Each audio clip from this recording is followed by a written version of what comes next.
This is Pre-Health Shadowing, a student-led nonprofit organization focused on making flexible and accessible learning opportunities for students everywhere.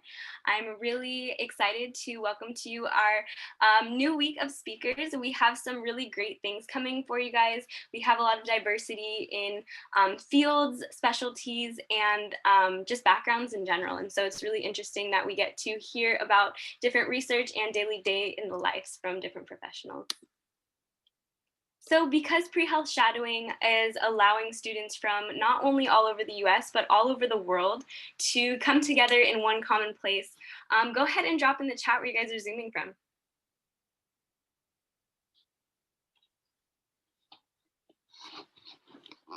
Awesome, welcome everybody. Just a couple housekeeping things before we begin. If you are not receiving our emails, we do send out one email a week with all of the upcoming speakers so that you guys will never miss a session. You guys can subscribe to this on our website, prehealthshadowing.com/join us. You're going to want to do a couple things to make sure that the emails actually get to you. You're going to want to go to your email search bar and type in pre-health shadowing. Once you do that, you're going to want to make our emails important. So there's like a little thing that you can click on. You're going to click on it. And you can also save pre-health shadowing as a contact. This will ensure that it bypasses the spam, the junk, and the promotions folder and gets it to where you can see it. We also send out exclusive opportunities. So I will be talking about some exclusive opportunities today in this startup presentation. So we have some really great free resources that we have partnered up that usually cost money, but we are getting to you for free. So that's a perk of being with pre-health shadowing. We do have closed captioning for all of our live sessions to accommodate students with disability. So we are flexible and accessible to all students who have any interest in going into the healthcare field. So if you guys are looking to be the good in the world, we have partnered with Mask for Mask, which is a woman-led organization. For every 4 masks that are purchased, 4 masks will get donated to someone in need, whether it be the homeless community, a hospital without resources, or anybody in general who just cannot get themselves masks during this global pandemic. You guys can get 15% off of your purchase if you use the code PHS15 at checkout. This is a really great initiative. Not only does it supply over 40,000 masks in the last 4 months, but it also is just a great way to help give back to pre-health shadowing as well. We do get 10% of all proceeds, and so this is a free program, and so we are looking for other ways to keep it free for all of you. So help us out. You guys can get some cool masks from this. You can donate some cool masks to some kids who need it, and it's just a win to win. We do have a Fem Health Purpose Summit coming up. We've partnered with Fem Health, which is a handful of wonderful founders and women CEOs in healthcare who talk about their success stories and any tips that they can give woman to woman. And so if you guys are interested in joining, there's a couple things you can do. You guys can purchase a ticket from Fem Health using our code. If you use our code pre-health shadowing, we'll get 50% of the profits. And so each ticket is only $29. It's normally up there by $50, but we are able to collaborate and get it down. Pre-health shadowing will get a cut of this. And so this is another way that you guys can indirectly support us while getting an awesome perk out of this. So this is a subscription to a year-long insider about leadership opportunities and just connecting with one of the leaders on here was on Shark Tank and has a multi-million-dollar company. So if you guys are definitely interested in the business side of healthcare, you got to check this out. The link is in our chat. Sign up using our code and pre-health shadowing will get to see some of those profits. Here is another free perk. If you guys are studying for the MCAT, this is a must-have. If you're not doing it yet and you're planning to do it in the next couple of years, hop on this as well. If you answer our survey that we just put into the chat, you will receive a 10% coupon code to access free resources and free study guides. So once you sign up, you will receive these free resources. And then we will also have an opportunity for scholarships. And so Kaplan has partnered with us. For every 350 signatures that we get, then we get a $2,500 course scholarship that we will be able to give out to you guys. So this will be a scholarship where students will be able to write an essay. There will be more info coming out about this. Make sure to be following us on Instagram at Pre-Health Shadowing. So go ahead, if you guys are taking the MCAT now or later, be sure to put your email in that link. Alrighty. If you are interested in getting published, Pre-Health Shadowing does have some opportunities for you to get published on the official Pre-Health Shadowing website. We are taking submissions for articles, reflections, reviews, and success stories. We do have our editor-in-chief, Muntaha. You guys can schedule a meeting with her or submit your submission for revisions, and then she will send you an email with further information. This is an exclusive opportunity, so if you are interested in participating in this, be sure to write down this URL or take a picture of it. It's going to be prehealthshadowing.com/blog-submissions. So just so you guys know, this is not accessible through our main website. You do have to type this in through the URL to access it. So I'll give you a couple more seconds if you're just scrambling to write it down really quickly. Alrighty, Pre-Health Shadowing is starting a student podcast. If you guys have any interest in being a part of the podcast, you can actually be on the student team. So we are taking applications. Our head of podcast, Anthony Castillo, is going to be interviewing students. So be sure to sign up. Send in your application. You could be the next co-host, you could be the next editor or producer, and that's super great. So this is a QR code that will bring you to our website, and I do invite you guys to pull out your phones if you can and scan this QR code. This brings you to the donate page on our website. We are a student-led nonprofit organization, and we are completely free for students. We vow to keep our shadowing sessions 100% free for everybody always. This is to ensure that we are fighting inequity in health education and promoting diversity in the various fields. So we do appreciate any amount of money that you guys can contribute to our program. We do survive solely off of your contributions. So we do appreciate, and we do humbly ask you if you could donate $1, $5, $10, or if you can share this link, that would be really helpful as well. Thank you guys. I'm gonna give you a couple more seconds for all of you who are scanning.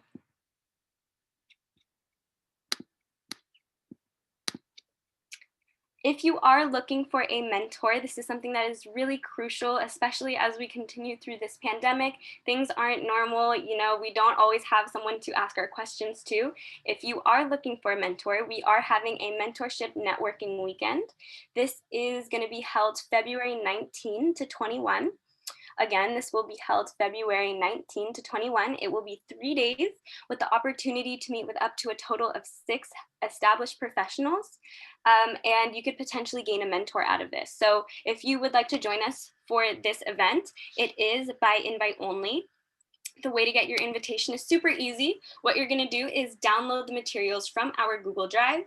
You're gonna register as a volunteer on our website. You're gonna post this on your social media. And once you do that and it is all filled up, you are gonna submit your final bingo board onto our website where you will receive an RSVP link to our mentorship event. If you are interested in helping out with pre-health shadowing, I will go more in depth with this at the end of the session, but we are taking both team members, which is a more responsibility type position where we do meet all the time. We have certain tasks that we try to keep up with, and you manage a group of volunteers. And we are also taking volunteers. So you guys can sign up to be a volunteer, complete a training, and get started with asynchronous tasks, as well as work on some hands-on activities with groups of like-minded students. We also have started HTP, which is a high school training for pre-health shadowing program. If you guys are interested in joining HTP, you're a high schooler and you want some leadership experience, you want to meet with other high schoolers who are interested in going into your field, definitely check this out. You can sign up on our website using the team member application, and you will get to meet with our chief HTP. If you're joining us today, be sure to post pre-health shadowing on your social media. Go ahead and show us how you guys are taking notes today. What is your notes setup? Be sure to tag us at pre-health shadowing to get featured on our official webpage. With pre-health shadowing, students can take a post-shadowing assessment that verifies their virtual shadowing hours with us today with a certificate. So I encourage you guys to take good notes and ask our professionals some good questions. Feel free to drop those questions in the chat throughout the session, and we'll be able to ask them during the Q&A portion. Without further ado, I would like to welcome to you our professional for today, Dr. Swartz. Thank you so much for joining us. Okay, let's see.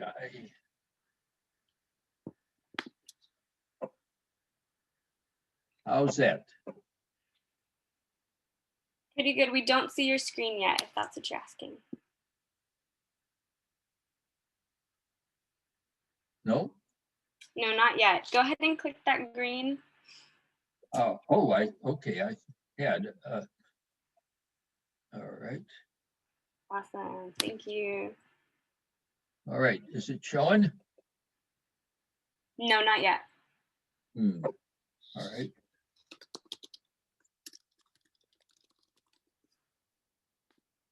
Perfect, all right. There we go, already.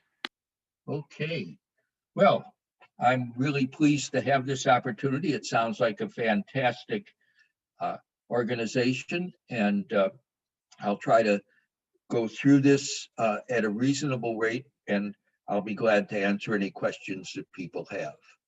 So, this is the name. This is who I am. This is my medical school, the Geisel Medical School. That may look a little bit familiar to you. This is, we're named after Theodore Seuss Geisel, who donated money, which is how you get a medical school named after you. And so I have a laboratory, I have a center, and I thought I would name my center the Geisel Research Institute for Non-Invasive Characterization of Humans.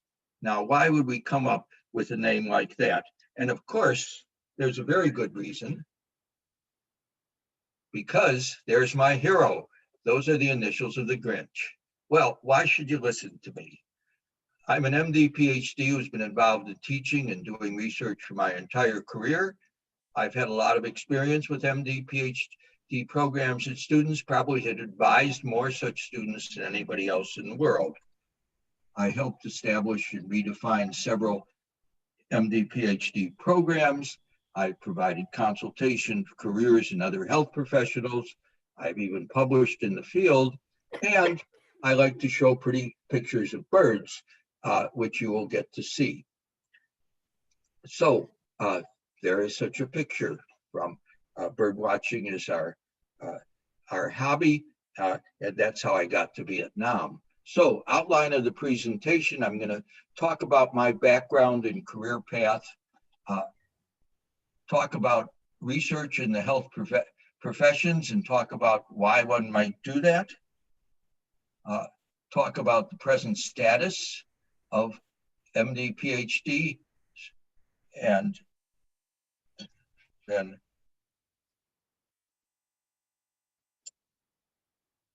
talk about the future and hopefully have a discussion. So here we are. So I use my bird pictures to go between subjects. So what is my background? I went into pre-med, so at the stage that many of you are, because that was the path of least resistance. That was, if you say you're a pre-med, everybody says wonderful. So without knowing what I was going to do, I said I'm a pre-med. I did get some involvement in research as an undergraduate in college. And then between the time I got it admitted to medical school, when I had a rich father-in-law, he actually supported, and I did some independent research between the end of college and the start of medical school.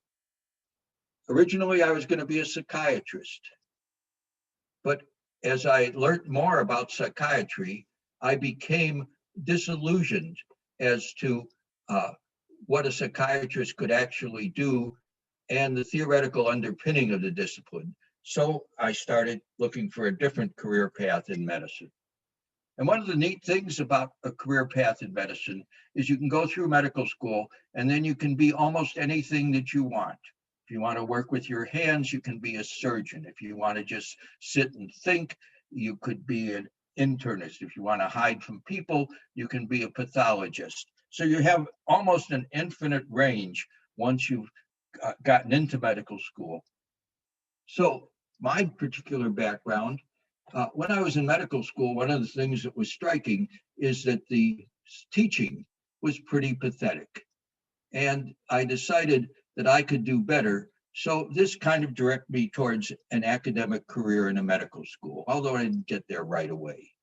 After completion of medical school, an internship, and this was back at the time when we did rotating internships, I had to go into the military.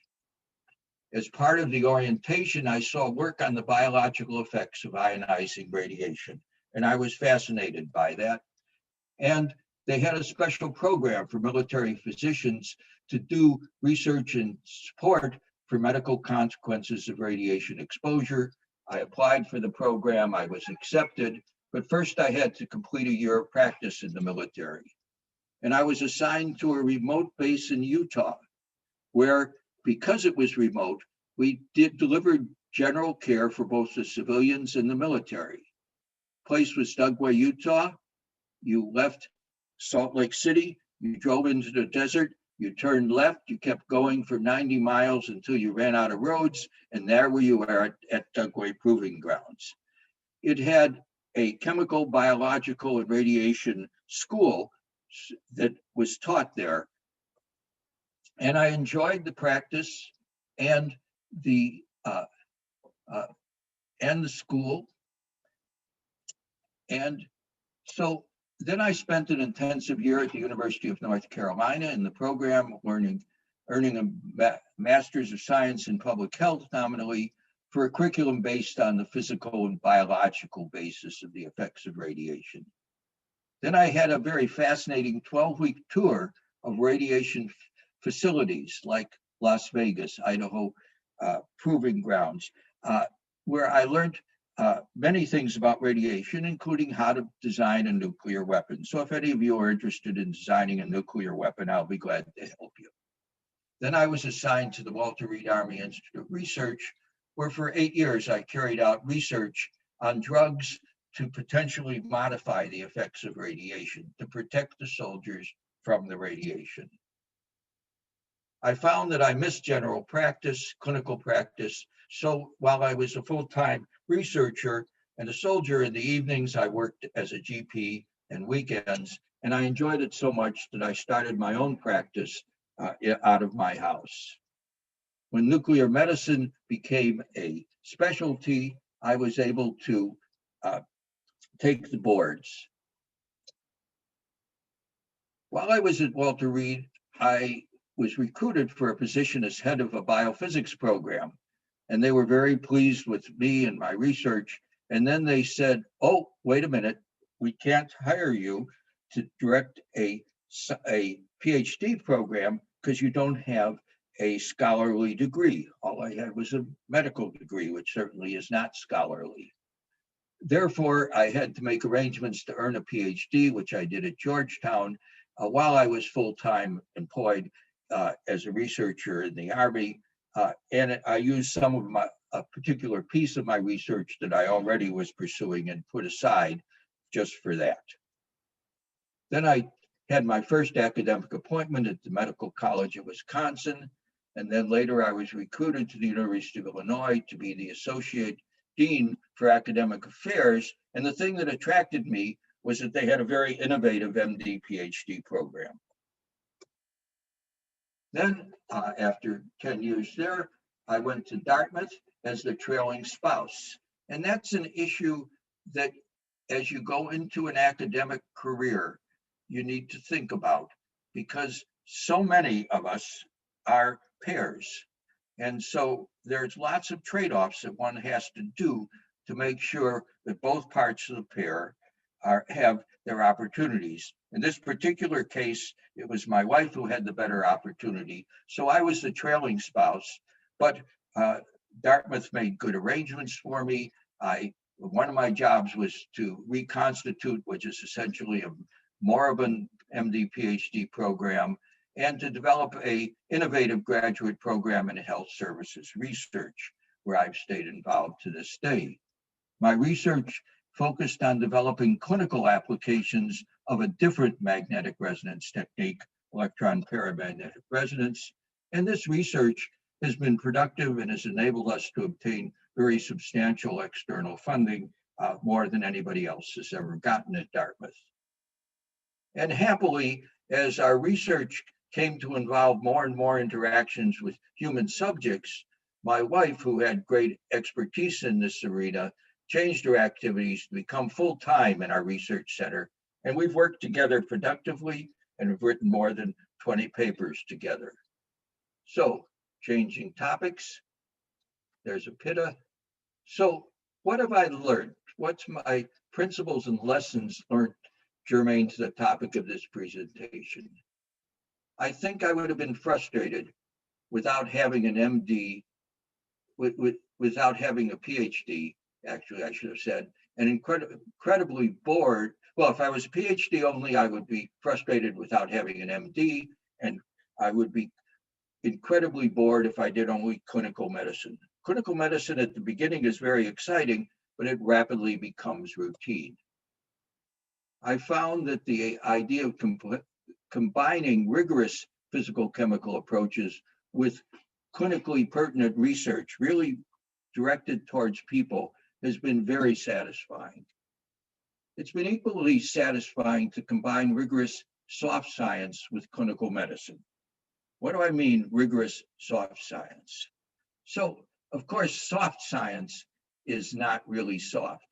That is, if you want to practice scientific medicine and you don't take into account the preferences and the perspectives of the patient, you really aren't practicing scientific medicine, because you're losing some of the very pertinent parts of what is affecting your patient. I found mentoring very satisfying, and I also found that it became very important to me that whatever I did, I needed to feel that I was maintaining my integrity and that I was fully open, although that sometimes has a cost. I also discovered academic medicine is messy and political. And I found that I felt better, and it was often easier to try to drive things than to just go along. And so I ended up chairing a lot of committees and have helped founded or directed several international societies. So instead of fussing about what they were doing, I had them try to get them to do it my way. And I found that the best way to mentor students is to make sure that the students are informed as to what their options are, and that they then, and after they're informed, then to respect their decisions. And perhaps most important, I discovered that it was really important that I shouldn't take myself too seriously. So why has it been helpful? Well, I found that the PhD training really helps in posing and then solving testable hypotheses. My clinical training has been helping in understanding what problems need to be solved for real clinical benefits, what it can be the practical outcome to which my approaches can solve. My clinical training has freed me of the concerns of many of my equally competent Ph.D. colleagues, who always suffer from the fact that they're worried because they're not clinicians, they don't have an MD, that they're missing a vital piece of information that would inform their research or avoid a fatal mistake. In general, those concerns are usually baseless, but the anxiety is very real. And I found that in talking to MDs, the fact that I had a PhD enhanced their respect for me. In talking to PhDs, I found that their respect for me was enhanced by the fact that I was a clinician. Basically, it's what the Wizard of Oz did. So Moving along, here's a very interesting nightjar. So why should you get research education in the health professions? Perhaps as a means to be better prepared for the day-to-day delivery of healthcare, maybe to better understand the research results that you're going to use, or maybe to contribute to original research. So let's look at those three commonly cited rationales for doing combined degree work. How has it worked to get a PhD to be better prepared for the day-to-day delivery of healthcare? And the answer is that's not realistic. It's a very high price in terms of both the time and effort of the individual and of the program. That's way too much for a tiny gain, and actually it's probably not going to really be useful. So that's really a crappy rationale. To understand research results, that sounds better. So after all, as clinicians, you really are using somebody else's research results. But again, although it's useful, it's really hard to worth the time and effort of all concerned. If you really do 2 degrees, it's not only your time and effort, but it's the time and effort of your mentors, and it's the opportunity time that you're taking up where somebody else could use it. Well, then, so the real reason is to contribute to original research. This makes sense. And the fact that you have both degrees, you have the clinical orientation and the rigorous research, lets you decide what are the real needs, what are the real research needs for more understanding, and that lets you pursue the proper questions. So here's some nice owls. So major points of advice. You're talking about long programs. Make accomplishment, not time, the criterion for how long you remain in the program. If there's nothing else that you take out of this talk, this is the most important thing. Accomplishment is what's important, not time. Also, research is an important skill and difficult to achieve, so you really need specific training in it. There certainly are MDs without formal research training who've done very well. There are PhDs without medical training who have worked in clinical areas well. But in general, it's really not a good plan. And think about it, if a physician can do research picked up by casually with some association, then what you're saying is that you would be willing to go to a physician who picked up clinical medicine informally. Here's another important thing. Getting out sooner, shortening the time, does not add to your lifespan.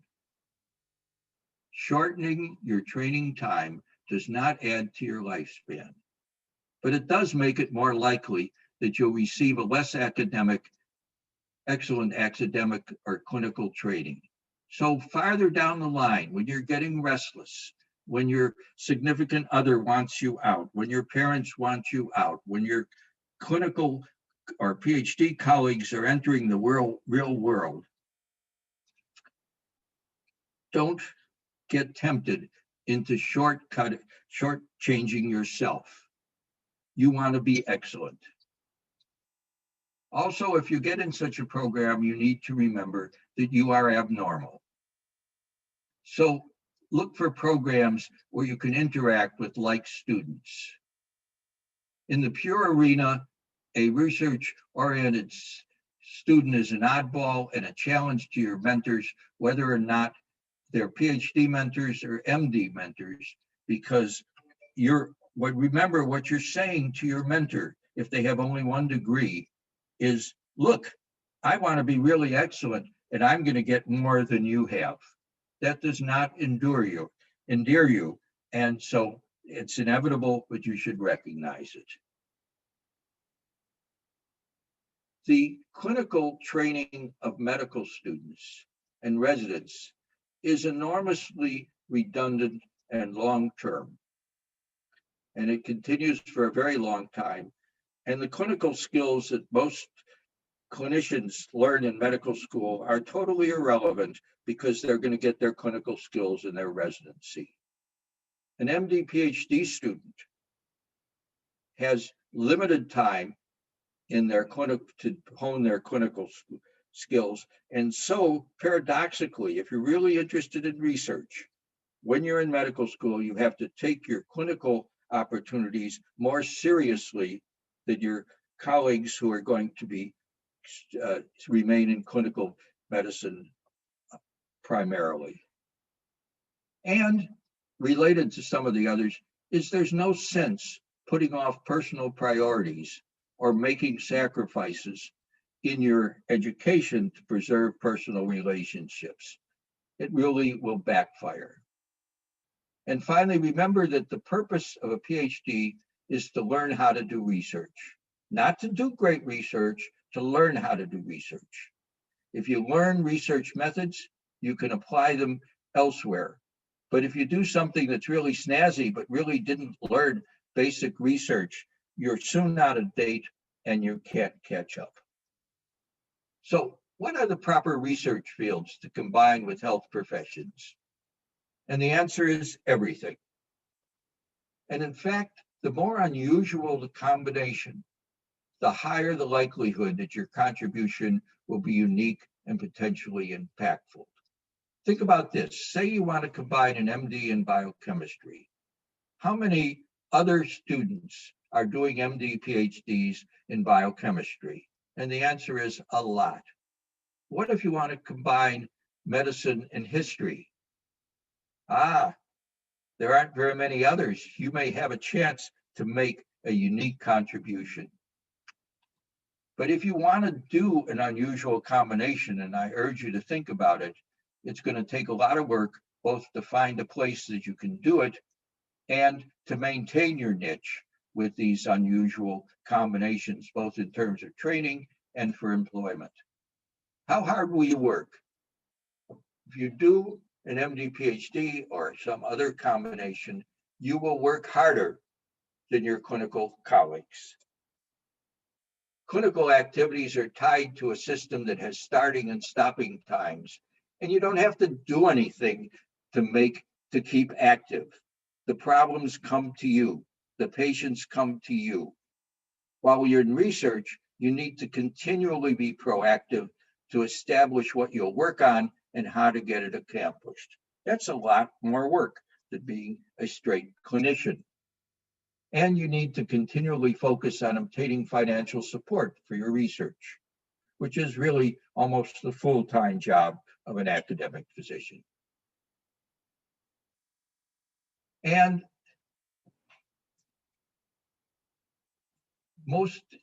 unlike most of your research colleagues, you can't just do the research, you have to remain clinically active. So that means extra reading and activity. So you're going to work a hell of a lot harder.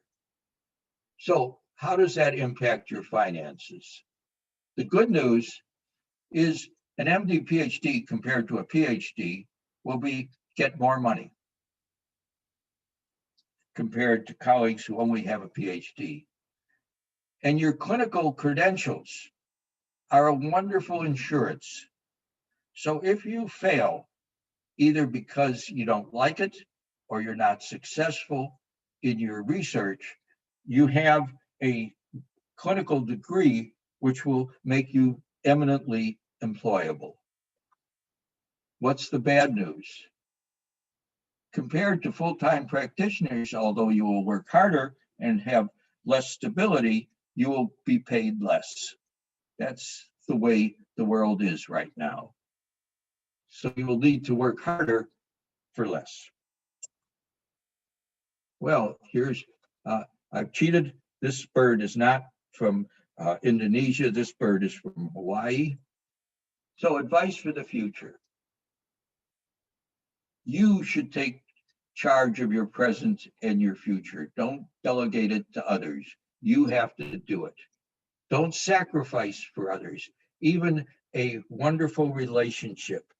I've seen too many students sacrifice what they want to do so that they can keep their relationship. But of course, what that ends up doing is poisoning the relationship. Take the time to get well trained in both areas. Don't cheat yourself by finishing too soon. I'm being redundant, I realize, but that's because this is my experience with a lot of students. When you're getting ready in your medical school and you're looking at specialties, you have to think about your research orientation. When you're doing clinical rotations, as I said, you need to focus fully and enthusiastically on them.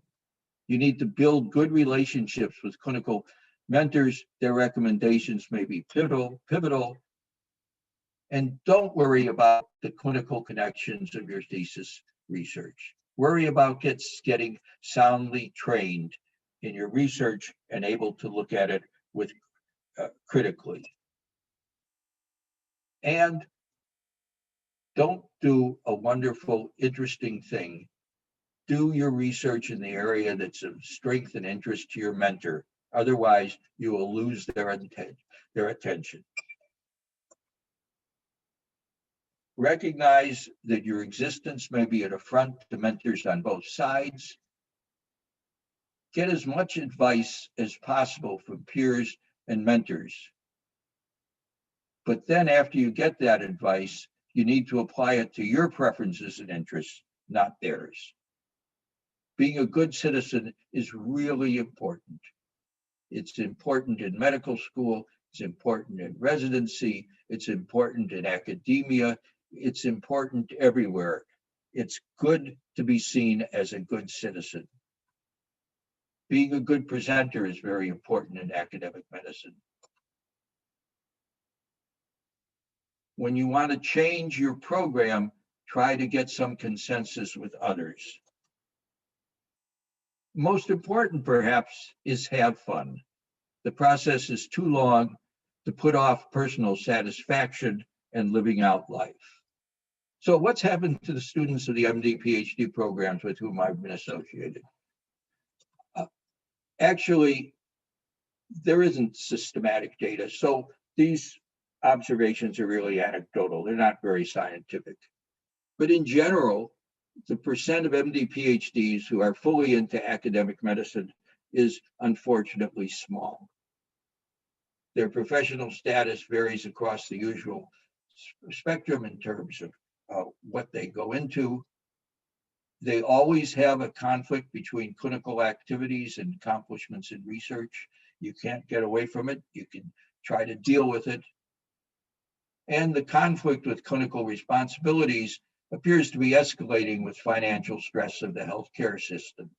Even academic medicine, they really want you to bring in the dollars to help support things. So you're now ready for your first academic appointment. What should you think about? It's extremely important to learn the reality of the place, which means you need to talk to the people in it and the people running it.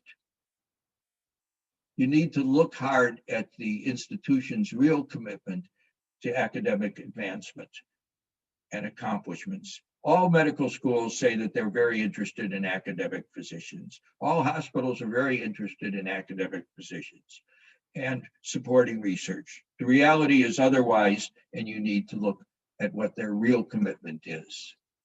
You need to learn what's the value system at your site, and you need to get in writing the arrangements to accomplish your career goals. You never have as much leverage that you have when you're first getting hired. And it's often good to recognize that you're going to make less money and make the arrangements so that your clinical load doesn't overwhelm you. And you need to protect your research time scrupulously and persistently, and try to get a niche, a research niche, where what you is doing is valuable and as unique as possible. That's the key to funding success. If you can do something that somebody else can't do, that makes study sections happy. And you also need to don't be unrealistic, so it's double negative, about your commitment to your patients. We tend to overvalue how much how important we are to the patient's well-being. Being attentive to the patient is very important. You really don't make a lot of difference on a lot of patients. And you need to, as a researcher, keep working hard at demonstrating your clinical competency and at being a good citizen, and take time to enjoy life. So that's it for the formal presentation. I'd be delighted to answer any and all questions. Thank you so much for that presentation. We loved all of the amazing information and of course, all of your birds in between. They were great. So we'll go ahead and go into the Q&A portion. So I'll ask a few questions that we had from the chat. And after we ask a few questions, we're going to go ahead and let students ask their own questions. So anybody that wants to can go ahead and raise their hand, and pretty soon I'll start calling on people if you want to have more of a personal conversation and be able to ask your questions orally. But we'll go into the ones that are in the chat. And our first question is, do you have any advice for time management?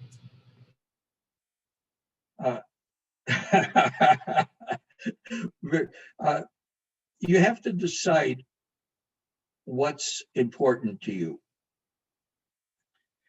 And you have to be organized. You're trying to do more than you possibly can do. And so you have to really set your priorities, and you just have to work your tail off. And I guess the other thing is you have to be realistic about how well you're going to do something. You need to do things well enough to accomplish your goals. The old saw of, as long as you're always doing your best, dear, that's all that I ask. Of course, that's impossible. You never can do your best. No matter what you do, you could have done better.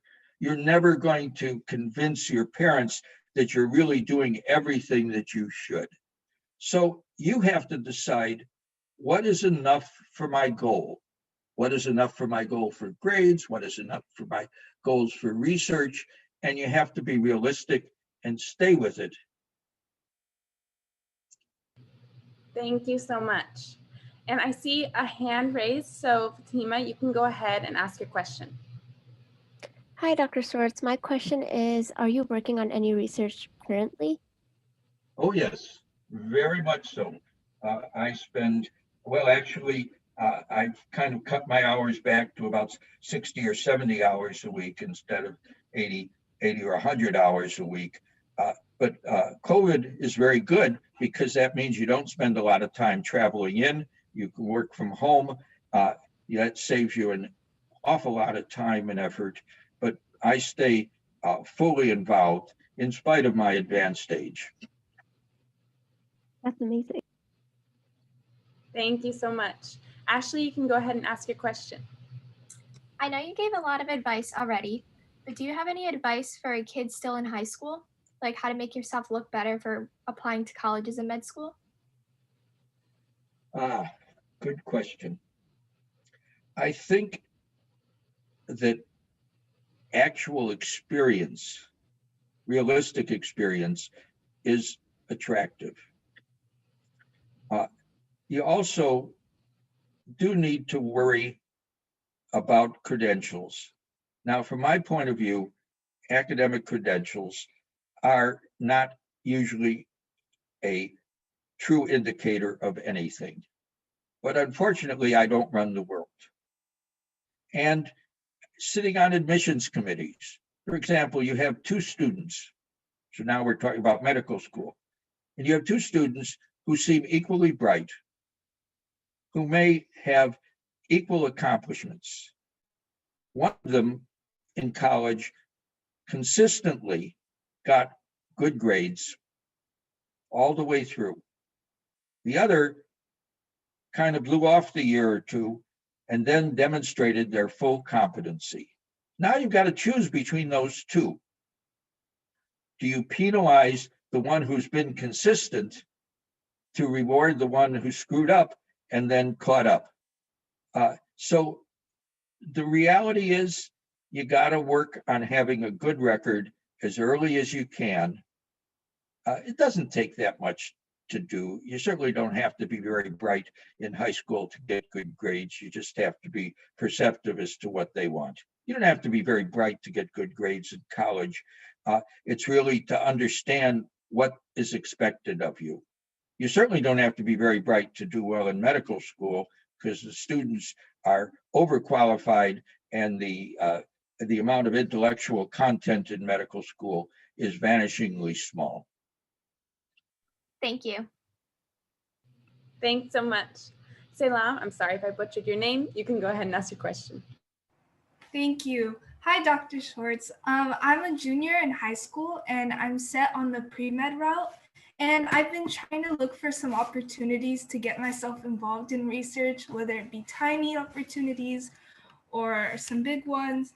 I've been trying to cold email some professors as well. And I know with COVID and everything that's been going on, it hasn't been as convenient for them to respond. And I was wondering if you had any advice for getting involved in research as a high schooler.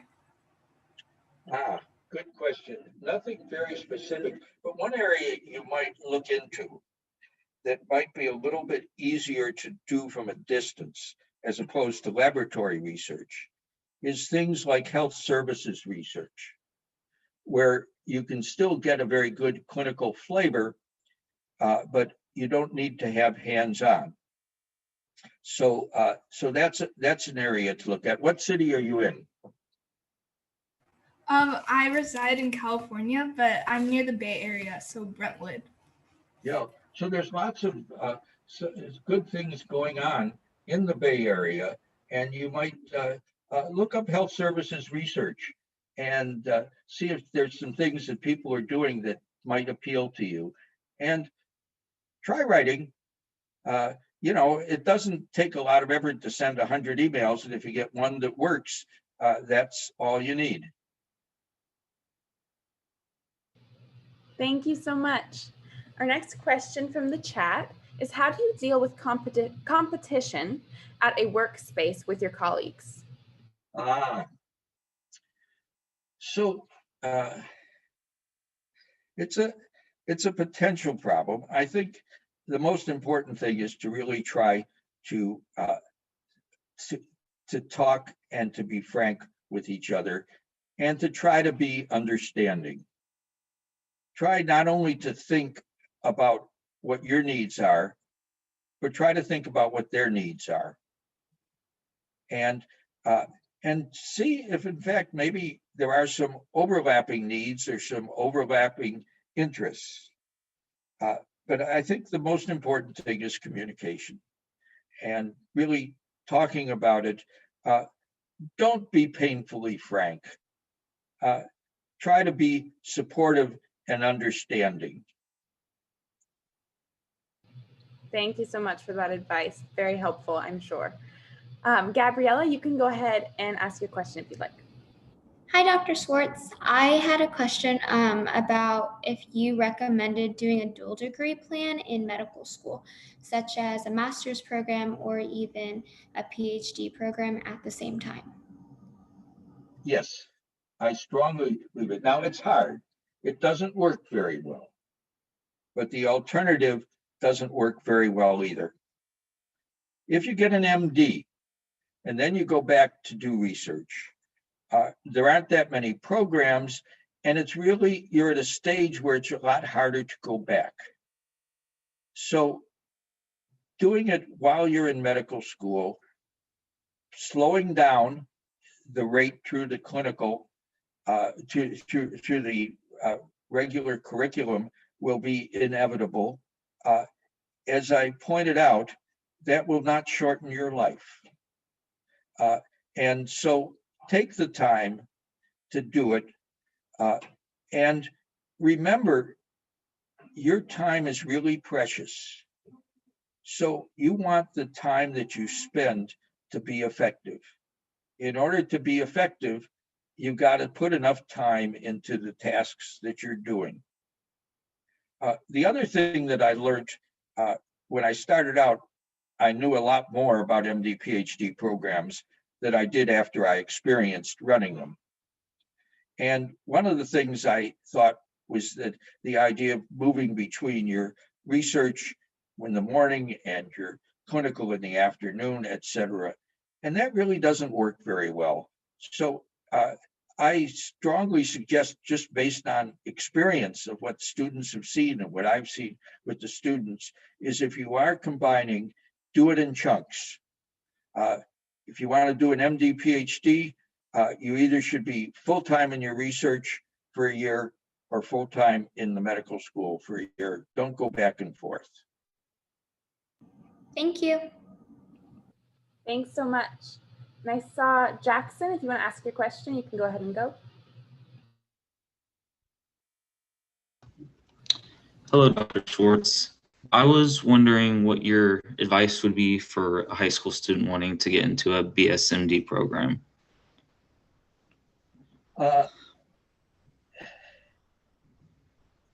So two things. So one is you got to do well. You got to do well. The second is talk to the people in the program. Find out what their values are. And make sure that you come across not as trying to learn a shortcut or how to sneak into their program, but that you're genuinely interested. Ask them about the philosophy of their program. Ask them about what kind of students have succeeded and what kind of students have failed in it. And try to get as much information, and then talk to students in the program. Thank you so much. Paulina, you can ask your question now. Hi, Dr. Swartz. So I just wanted to see your recommendation, what it is on this. I currently do research in undergrad and really enjoy it, but in the end, my main goal is to be a doctor and have like lots of patient contact. So would you recommend a MD PhD program for me, or would doing research as an extracurricular in medical school be better? So it depends on what you want your career to be. If you want your career to be primarily clinical, that is a perfectly wonderful thing to do. It is a good undertaking. It can be very rewarding. And if that's what you want to do, that's what you want to do. If you're going to do research, it ought to be a really important part of what you want to do. If you combine research with clinical medicine, you need to have a very restricted area of clinical medicine in which you will be active. Why is that so? So, say you are a surgeon and you have an area of surgery that is your specialty. Out there are other surgeons who spend all their time doing that special operation. You're going to spend part of your time doing that special operation. Who do you want to go to? Somebody who does a few or somebody who does a lot? So you have to make, it's a hard decision. Research sounds wonderful. It's very laudatory for those who enjoy it and who are committed to it. Half-assed research is not very good for anybody. Thank you so much. That makes sense. Thank you. Oh, sorry about that. Another question coming from the chat is, how were you able to find your mentors to guide you through your medical path? I didn't. I guided myself.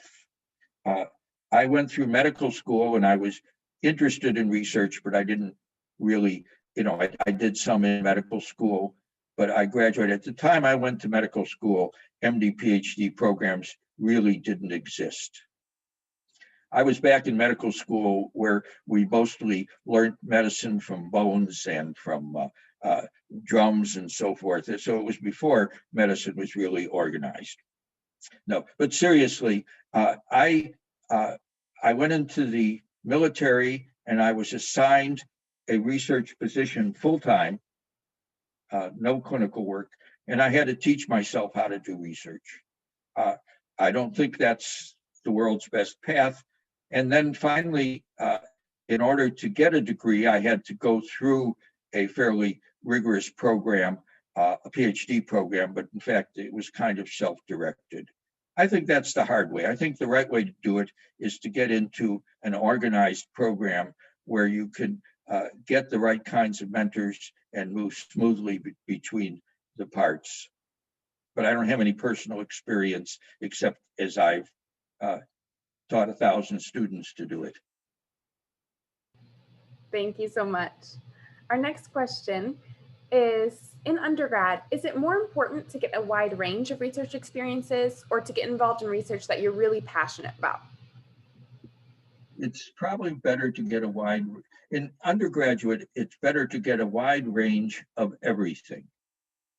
It's good to pursue as many subjects as you can. It is good, from my point of view, to limit the amount of formal preparation for medical school to the necessary minimum. It won't make any difference. And your undergraduate years are really, really important. They're really an opportunity for you to grow as a human being, to get perspectives, to get philosophy. One of the really good things that happened to me as an undergraduate, which was really more accidental than anything else, is I was in a big high school in Chicago that was not very academic.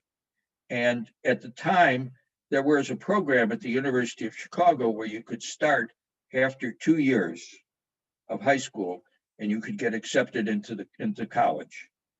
And there at the University of Chicago, I was forced to take a great books curriculum. I was forced to learn how to think. That was the most wonderful education that I could have possibly had. It's made me a better researcher. It's made me a better clinician. And it's a hell of a lot more fun. College, you should have fun, whatever you're doing. And your college years is really a time to reach out. Once you get into medical school, you're so damn narrow in your time. It's so, you have so many demands on your time. On your research, you have so many demands. And if in terms of research experience, I would try to get as many different experiences as I could. Thank you so much for that advice. Naveed, you can go ahead and ask your question. Hi, Dr. Swartz. I'm in undergrad, and I just want to ask this question. So in your experience, what has been some of the major differences between research experiences for MD, PhD students and MD students who are also committed to research? That's a complicated question, and it depends where you are. So the MD, PhD students generally, not always, generally have stronger academic credentials. A lot of PhD students still are students who wanted to go to medical school and couldn't get in. And so they settled for a PhD, and they turn out to be just as good researchers as anybody else. But there's also at a lot of schools a heightened expectation for MD, PhD students. The expectation is that they should walk on water. They should be able to do everything better than anybody else. They should be able to design their research better than anybody else. Of course, that's poppycock. But the perceptions are very different. It depends from institution to institution, of course. I was at a big exception when I was at University of Illinois at Urbana. The PhD programs were very, very strong, and the medical school was just tolerated. And so my students, I had to persuade the PhD departments that they were genuinely interested in research, and they were always under suspicion. But in a medical school, the MD, PhD students are treated as gold. Thank you so much. Our next question from the chat is there anything that you wish you would have known before becoming a doctor? Good question. No, because I didn't think about it. You know, medical school was, it was just the path of least resistance. My parents, my relatives, if you say I want to go to medical school, everybody says wonderful. So you don't really have to think about it. And as I said, the saving grace is that once you get into medical school, you haven't really narrowed yourself at all. So I didn't, I probably should have spent more time in undergraduate before I went to medical school. I regret that a little bit, but that's all. Thank you. Next, do you have any ideas of how practicing medicine might change in the future? I have a very strong understanding that it will change. I have little to no insights as to how it will change. This has been a very exciting time. Medicine has gotten transformed from an empirical science to one that has at least some scientific basis for some of the things that we do. We actually understand a few of the things that we do, why they work. We actually understand somewhat why things happen. I expect that trend to increase. I hope that the trend to have evidence-based medicine, making decisions based on data rather than expectations, will continue to grow. And I have no real confidence that that's going to happen. Thank you. Our next question, a student is asking kind of about some of the research that they've conducted. So their question is, would MD, PhD admissions see any merit in an undergraduate research project that they've been working on for several semesters and have made progress, but it hasn't been very fruitful? So it depends on what happened. So if the student has been diligent and thinking and it hasn't really worked out, that's not so bad. So one of my favorite questions for a student that is applying to our MD PhD program is, what wakes you up at night worrying about, what do you worry about that you may be doing wrong in your research? That you have a wrong assumption, that you've done something wrong.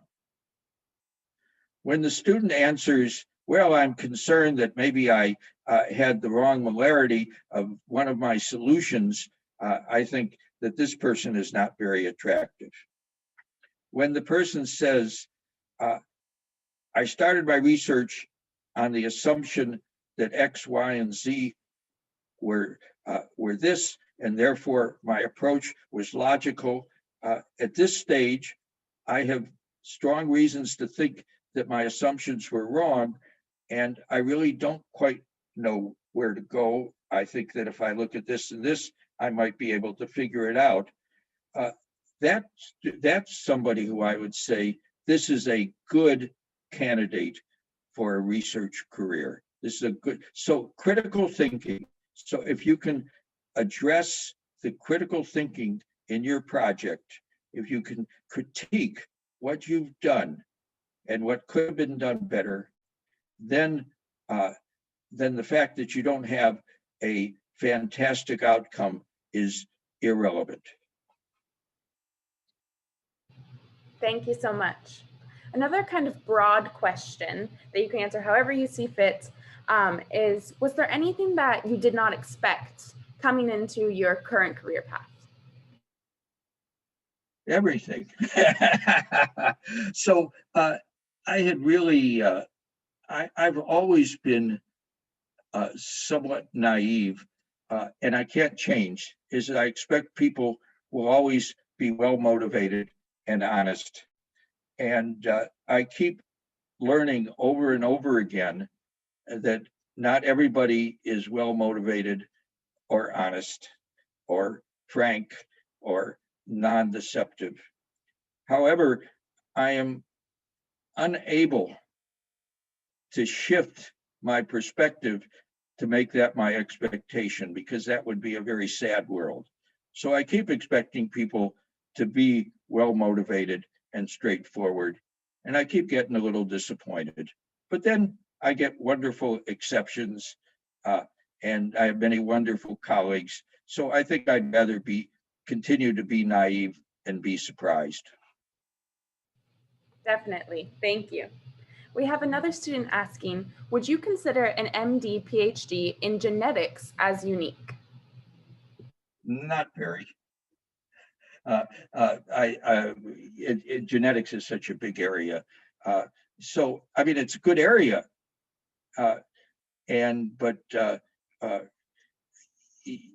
genetics and microbiology and biochemistry and physiology are all so mushed together that they're all really one field. So that's the predominant field.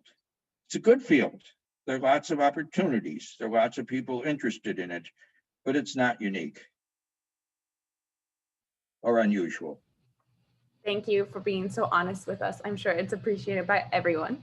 Our next question is, how much does diversity play in terms of getting accepted into medical school, as based on statistics alone? Well, I don't know. I don't know the statistics well. I can tell you that there has always been a tension between an attempt to have diversity and a willingness to handle the diversity in an effective way. So it's a reality of our system, our educational system in the United States. It's a reality of our society in the United States that we do not have equal opportunity. The minorities, and still to some extent women, are disadvantaged. Recognizing that and trying to make a difference in admissions is a good idea if and only if the medical school is willing to put in the extra time and effort. So when I was in the dean's office in Illinois, we had a policy where we had a strong minority recruitment program, and it was deemed very important. And we had diddly shit in terms of supporting those students once they got in. And I thought that was a really bad thing that we did. And I worked hard, but not very effectively, to change it. So, but in general, there is an advantage in admissions for disadvantaged minorities. But it's important to think about, so if you're a super student and happen to be Black, incidentally, that's a no-brainer. If you're a really well-motivated student who's gone to crappy schools and you've gotten good grades, but you really don't feel confident, then you need to not take advantage of the preference for people from a disadvantaged background unless that school has a genuine program that will support you. Definitely. Thank you so much. And another question that kind of asks about admissions based on backgrounds is, what is the chance for an international student to be accepted into a medical school compared to an American citizen if they have similar credentials?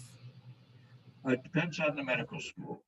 So some state schools have a very high requirement for American citizens, and particularly American citizens from their state.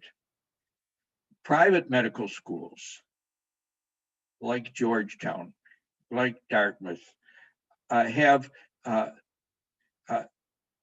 there is no disadvantage of being an international student. So it depends. So you have to really segregate or differentiate between state-supported schools, which will have really a very strong requirement, and private schools. Unfortunately, as many of you realize, the state-supported schools tend to have lower tuition. And so international students get preferentially, if they want equal opportunity to get in, end up in the higher, in schools with higher tuition. Thank you. You talked about this earlier, but we have a student asking for you to elaborate a little bit on how medical school lacks intellectuality. Oh, stumbling over my words. Okay, well, good. No, that's a very good thing. So it's really important to understand medical school is a professional school. It is not good or bad to be professional, but it's different than academic. What do you want to, when you go to a physician, what do you want that physician to do? You want that physician as quickly as possible to start down a pathway that will lead to an understanding of what you have and to start treating it. That's good professional activity. What would a PhD do? What would a rigorous researcher do?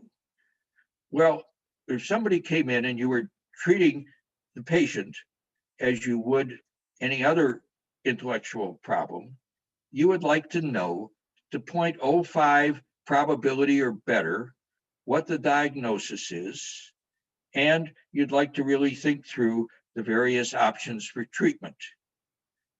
Given such a physician, the patient has several pathways. One is to stay and suffer.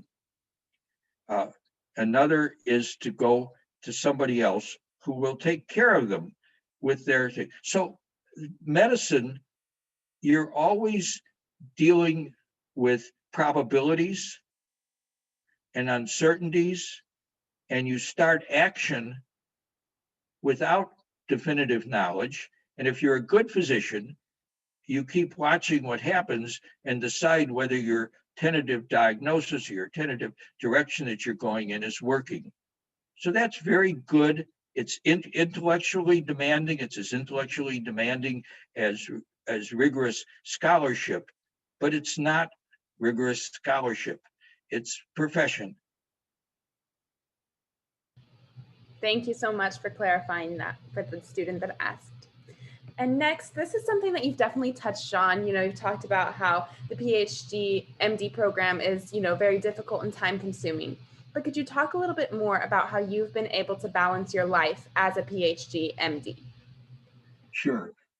So probably the best method that I've had for balancing my life is my wife, because she is wonderful and understanding, and she's a PhD, not an MD, but has been in clinically related research, and she understands and sympathizes, and we work hard together.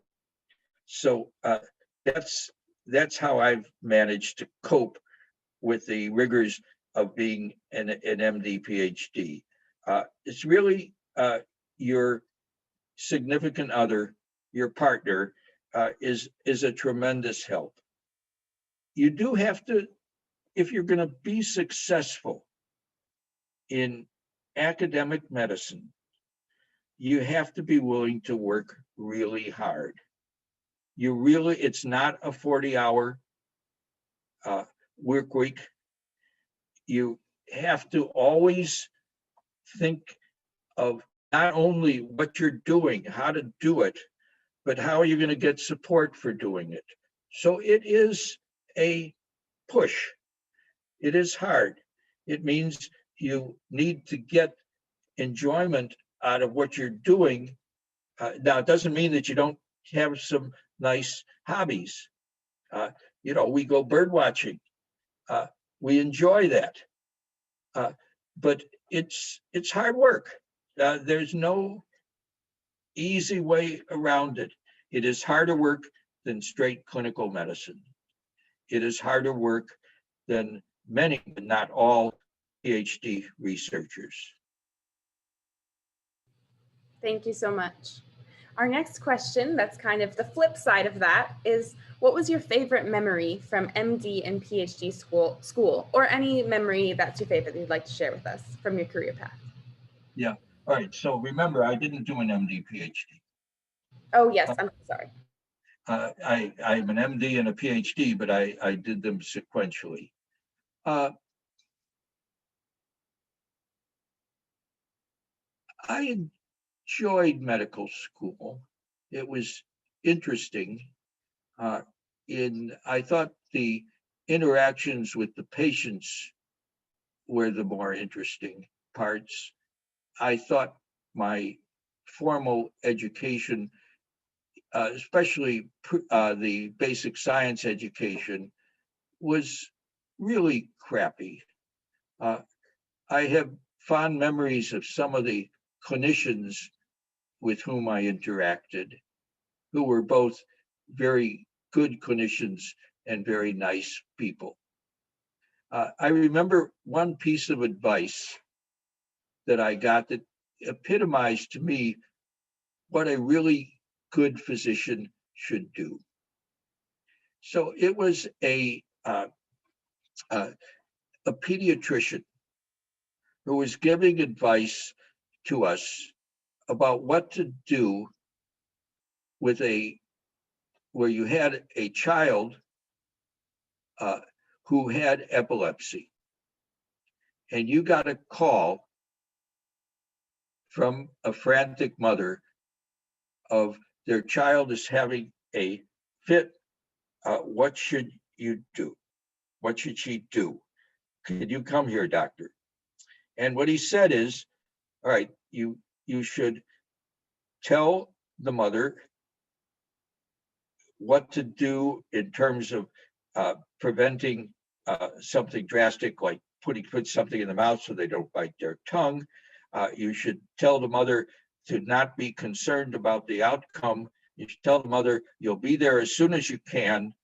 And then he said, and you should take the long way there, because you're not going to do anything useful until during the time that the patient is having this problem.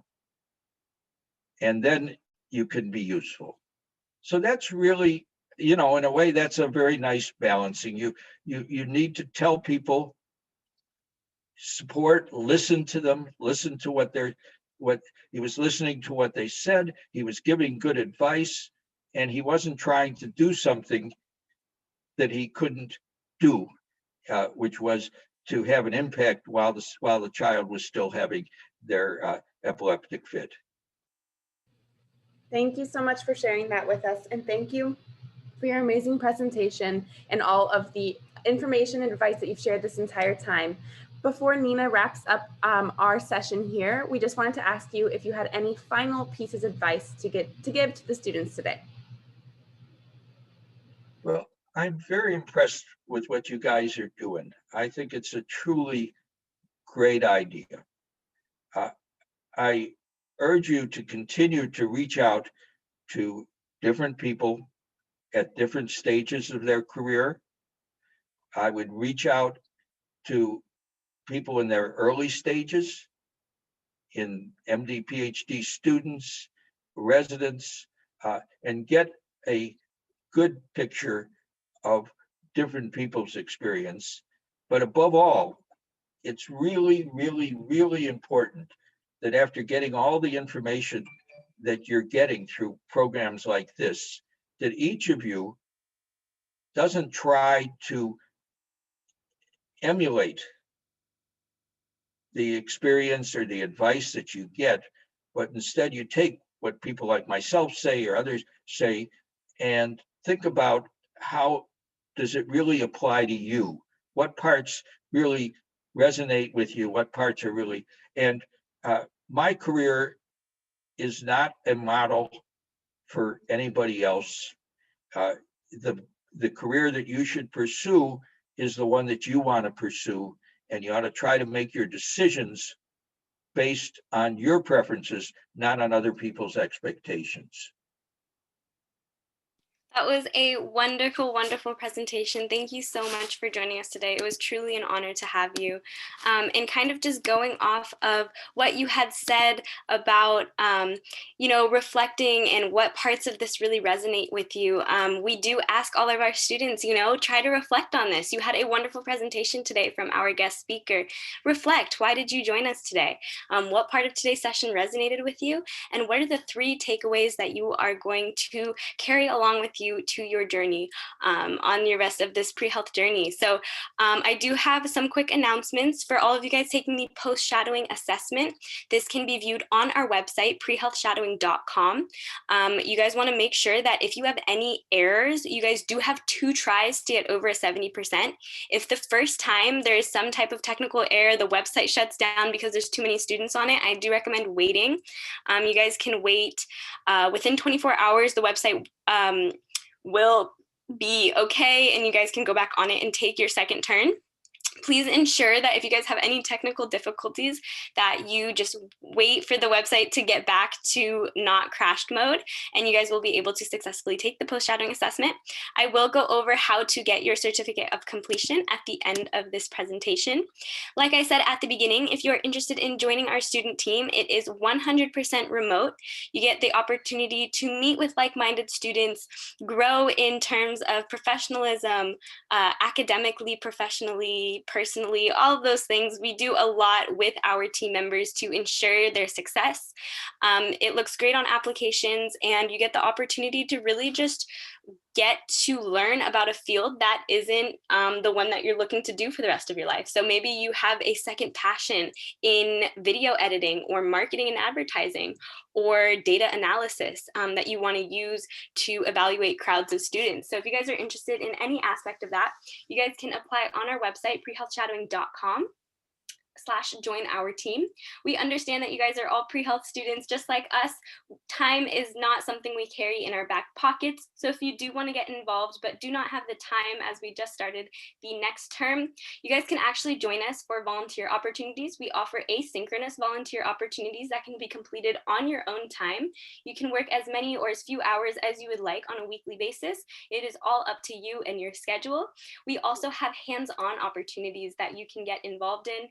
If you have a project proposal, you can submit it and you can potentially lead your own project. If you guys are also interested in getting some research in, we do offer opportunities for students to kind of make their own studies and conduct research. You guys can get in contact with researchers at established institutions and see how they can help you on your journey. If you are interested in getting published and you have a reflection that you would like to share with the rest of the world, you can submit it on our website, prehealthshadowing.com/blog submissions. We will be taking these, and we will make this more of a big thing on our website right now. This is an exclusive opportunity for our live session listeners. So you guys can definitely do this and get in contact with our editor-in-chief, who will love to hear your guys' work and your point of view on all of our shadowing sessions. Like I said at the beginning, if you are interested in getting a mentor and you missed it the first time around, we are hosting a mentorship networking weekend. This will be the weekend of February 19 to 21, and this is by invite only. To gain an invitation, you can find all of this information on our website if you go to prehealthshadowing.com/mentorshipbingo1. So I will go ahead. Yes, there we go. Barbara has just put it in the chat. That has all of the information for how to gain an invitation and what to do once you filled up your bingo board. If you have any questions about this, feel free to email us at volunteers@prehealthshadowing.com. If you guys do anything cool, be sure to tag us in your posts at Pre-Health Shadowing or use the hashtag Pre-Health Shadowing. We love supporting our students and we love when you guys do cool things. So go ahead and tag us. We are really active on all of these social media platforms at the bottom. If you're interested in content creation, you guys can actually get volunteer opportunities for making TikToks. So that's really awesome. If you guys are interested in that, you can sign up on our website. This is a different QR code than I presented to you at the beginning. This QR code will lead you to join our fundraising team. And so this is another way that you guys can get verified virtual volunteering hours with Pre-Health Shadowing, is helping us raise money to fight against inequities in health education. We're ultimately promoting diversity in the various fields, and we need money to do so. We are looking to potentially partner with different companies where we can expand technologies in different countries so that we can get them pre-health shadowing so that they can gain insight into the various fields as well and join us on our journeys. So you guys send this, if everybody in this chat right now could forward our donation link to 5 other people, we could potentially get enough money to fund our website for the month, which would be super great. Like I said, we are completely student-led and nonprofit organization, so we rely heavily on the community. If you are able, please contribute. If you are unable, please contribute by sharing. Here are our upcoming sessions. We have a full week of speakers for you all, and we have a wonderful distribution of diversity. So we have an MD, a pharmacist, someone with their master's, and a hospice physician. So if you guys are interested in joining us, be sure to sign up on our website. We also have archived sessions. So if you have any sessions that you missed in the past that you want to still watch and gain helpful insight from that virtual shadowing session, you can go back and watch it and still take the post-shadowing assessment to gain your virtual shadowing hours. Alrighty, last but not least, to get your certificate that verifies your virtual shadowing hours today, you are going to go to our website and find Dr. Swartz's page. You're going to click free, take this course to the right of his headshot. You will have 30 minutes and 2 attempts to get over a 70% on the post-shadowing assessment. Once you do so, you want to return to the home page and click Finish Course. Once you click Finish Course, you will be able to download your certificate immediately. You can always find it in your profile under the Certificates tab. If you guys have any questions or experience any technical issues, like I said, give it some time for the website to reset itself and for people to start going off. Until we are able to raise more money, we will not be able to bypass this problem. This has been something that has been routinely happening. We have a lot of students joining us, but we do not have the funds to keep our website running when we have over, I would say, 200 people on it at one time. So please help us out by donating if you can. If you cannot, again, please share. If it impedes your post-shadowing assessment taking, just wait it out. 30 minutes might do. You can wait. If you want to rewatch today's session, you can also do so. It will be posted on our YouTube within 24 hours and on our website within a week of the end time of today. So thank you again for joining us. Dr. Swartz, it was an honor to have you again, and have a wonderful rest of your night. Happy Monday, everybody, and I hope to see you at our future sessions. This is the end of today's virtual shadowing session.